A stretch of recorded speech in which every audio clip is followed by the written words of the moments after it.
Hey, all of my friends from Quest, how are you? Hope you're doing well. We're emphasizing two things this month, two separate topics, and you choose the one that fits you best. One topic was performance management. How do I get the best of my people? How do I coach that person to better performance? And the other topic was business development. How do I drop into a place that I've never been before, or doing something that I haven't done before or don't have tremendous mastery, and how do I expand the sphere of influence of my business? Today, or business development. Today, what we're going to talk about is performance management. I have people that report to me that I'm responsible for. How do I get them to perform at their best? First of all, as we talked about in the teaching video, that you have to have a system, a process. And that there's only 3 reasons why employees don't perform. 3 reasons. They don't know the expectations, they don't have the tools or training, or they think they have a choice. All 3 of those resolve back to you or revert back to you. So the first step in this whole thing is analyzing which one of the 3 it is. Now, invariably, most people jump to the third one. They're just choosing not to do it, Ian, and it's really making me mad. I would suggest to you that in most of the instances that I've seen, people don't choose to do a bad job.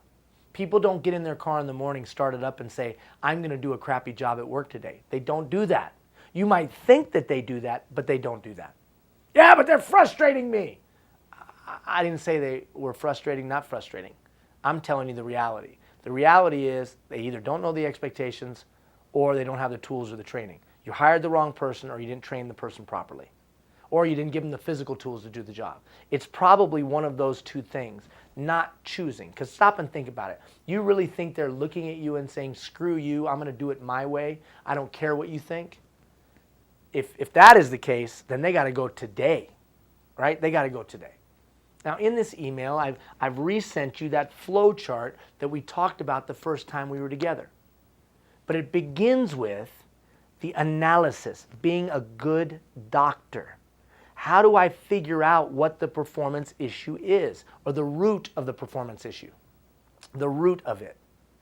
I got to be a good doctor. Right now, my wife, Gina, is really sick.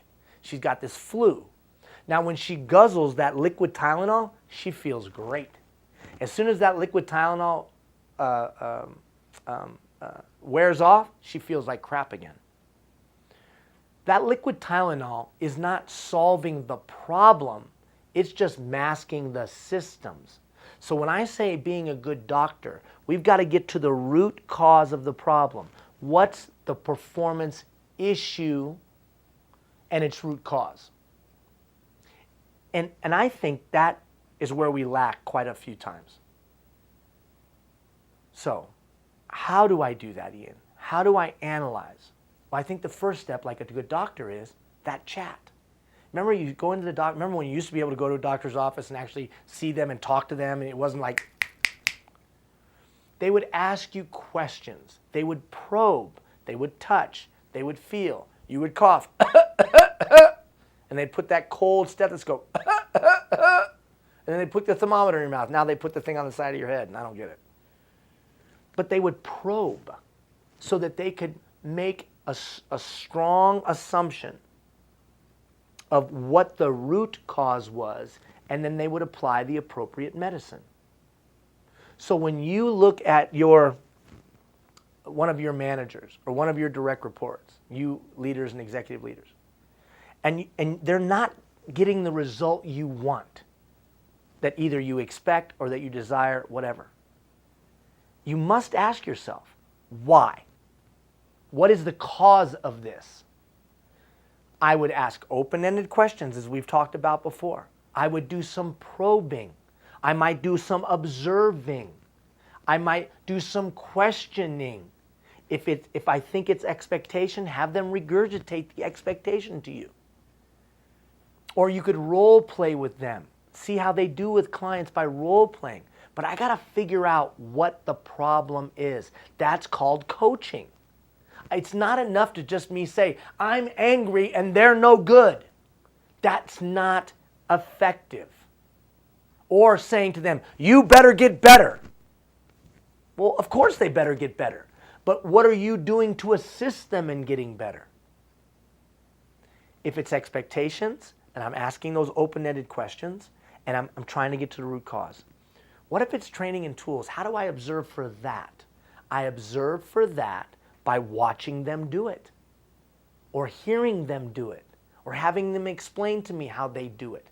That's different than having them explain what I expect, right? Explain to me what I expect. They explain it to me. That's different than, now tell me how you do that to get to what I expect. That's two different things. So I ask them, walk me through the sequence of steps you take to get me that result. Well, I make this phone call and then I have this appointment. Well, what do you say in the appointment?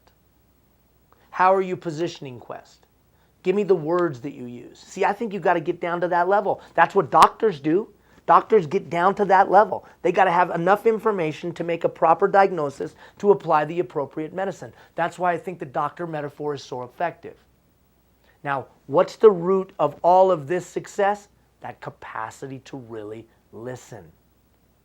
In speaking to some of you, you've been trying these things and you're saying it's fairly effective. For others of you that have direct reports, I want you to think about this. Don't look at the systems like Gina guzzling that Tylenol.